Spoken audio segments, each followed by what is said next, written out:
Hello everyone, আসসালামু আলাইকুম। আশা করছি সবাই ভালো আছেন। আমরাও আল্লাহর রহমতে ভালো আছি। আজকে হচ্ছে 14ই জানুয়ারি, পুরান ঢাকার ঐতিহ্যবাহী সাকরাইন অর্থাৎ ঘুড়ি উৎসব। এই দিনটিকে উদ্দেশ্য করে পুরান ঢাকার লোকজন অনেক ধরনের আয়োজন করে থাকেন। সারাদিন ঘুড়ি ওড়ানো, গান শোনা, বাড়ির ছাদ লাইটিং করে সাজানো, খাওয়া দাওয়া আরো কত কি। আমার শ্বশুর বাড়ি যেহেতু পুরান ঢাকায়, তাই আমার শ্বশুর বাড়িও তার থেকে ব্যতিক্রম কিছু নয়। সেজন্য ভাইয়ারা কালকে প্রায় 100-র মতো ঘুড়ি এবং সুতা কিনে এনেছেন। তো আমি ঘুড়িগুলো সব খুলে ভিডিও করে নিচ্ছিলাম। তারপর দুপুরে খাওয়া দাওয়া শেষ করে ছাদে গিয়েছি, আর যেয়ে দেখি আমার ছোট বাবাটা ঘুড়ি উড়াচ্ছে। আকাশে তেমন কোনো ঘুড়ি উড়ছে না, আর আশেপাশে কোনো বাড়িতেও লাইটিং বা কোনো অ্যারেঞ্জমেন্ট করা হয়নি। আমার বিয়ের 4 বছরেই প্রথম এমনটা দেখলাম। তাছাড়া অন্যান্য বছর দেখেছি সাকরাইনে প্রতিটা বাড়ির মধ্যে লাইটিং করা হয়, অনেক অ্যারেঞ্জমেন্ট করা হয়, যা দেখতেও ভীষণ ভালো লাগে। কিন্তু 2026 সালে এরকম কোনো কিছুই হলো না এবার। যাই হোক, আমার বাবা অলরেডি একটি ঘুড়ি কেটে দিয়েছে, আর ঘুড়িটা কাটতে পেরে সে ভীষণ খুশিও হয়েছে।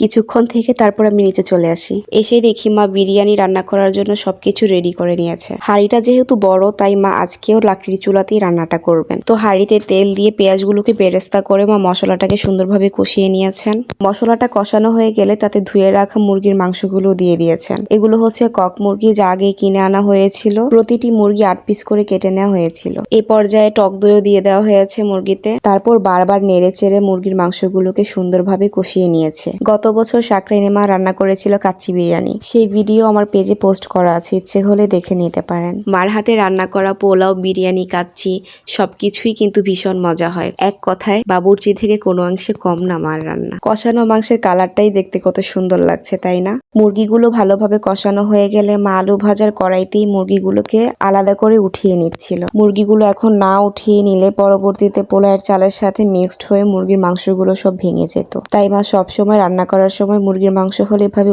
কষিয়ে উঠিয়ে নেন। তারপর মুরগিগুলো হাঁড়ি থেকে উঠানো হয়ে গেলে আগে থেকে গরম করে রাখা আখনি পানিগুলো সে হাঁড়িতে মা দিয়ে দিল। তারপর একটু ভালো মতো জাল দিয়ে সে পানিটাকে ফুটিয়ে নিয়েছেন। পানিটা ফুটে আসলে আগে থেকে ধুয়ে রাখা পোলাওয়ের চাল, তার মধ্যে আলু বুখারা, কিশমিশ, কাঁচামরিচ সবগুলো মা একসাথে বড় হাঁড়িতে দিয়ে দিল। তারপর চুলায় জাল দিয়ে হাঁড়িতে যখন পোলাওয়ের চালগুলো ভালো মতো বলক চলে এসেছে, তখন আগে থেকে যে উঠিয়ে রাখা মুরগির মাংস আর ভাজা আলুগুলো, সেগুলো এখন পোলাওয়ের চালের সাথে ভালোভাবে মিশিয়ে নেবেন। মাংস, আলু এবং চাল ভালোভাবে মেশানো হয়ে গেলে তার মধ্যে মা আগে কুচি করে রাখা কিছু গাজর দিয়ে দিয়েছেন। গাজরগুলো ঘরে ছিল, তাই মা দিয়ে দিয়েছেন। এতে বিরিয়ানিটা একটু কালারফুল দেখা যাবে। তারপর আবারও নেড়ে চেড়ে উপরে ঘি দিয়ে মা পোলাওটাকে এখন দমে বসিয়ে দিবেন। দম হয়ে গেলে এটা হচ্ছে আমাদের বিরিয়ানির ফাইনাল লুক। দেখতেই কত লোভনীয় লাগছে, তাই না? খেতেও কিন্তু বেশ মজাই হয়েছিল। তো আজকের ভিডিও এই পর্যন্তই। ভালো থাকবেন সবাই। আবার আসবো নতুন কোনো ভিডিও নিয়ে। আল্লাহ হাফেজ।